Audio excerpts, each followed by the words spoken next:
суретте не бейнеленген? Балам, бұл жайлау. Жайлау қыстаудың алыс жатқан даладағы қонысы. Жайлаудың шөбі шүйгін, суы әрі мол, әрі тұнық. Салқын ауалы жерден тарайды. Онда жылдың 3 маусымында ел болмайды.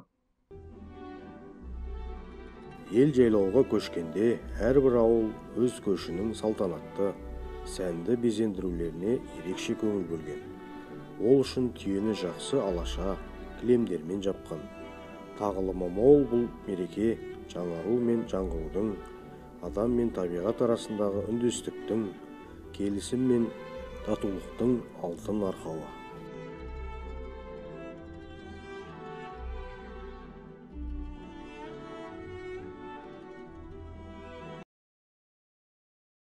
Президентіміз Қасым-Жомарт Атаңның «Тәуелсіздік бәрінен қымбат» атты мақаласында Наурыз мейрамының негізгі мақсаты бейбітшілік пен достықты нығайту, ұлттық бірегейлікті сақтау, отбасылық құндылықтарды дәріптеу, қоршаған ортаға ұқыпты қарауды қалыптастыру мәселесі көзделген.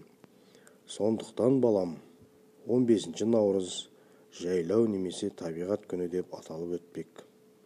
Айнала табиғатпен біте қайнасып, өмір сүру көшпелі қазақ дүниетанымының бір бөлігін құраған. Бұл күні адамдар табиғат аясында серуен құрып қана қоймай, сонымен қатар ондағы қоқысты тазартып, тал егіп, көшет отырғызады.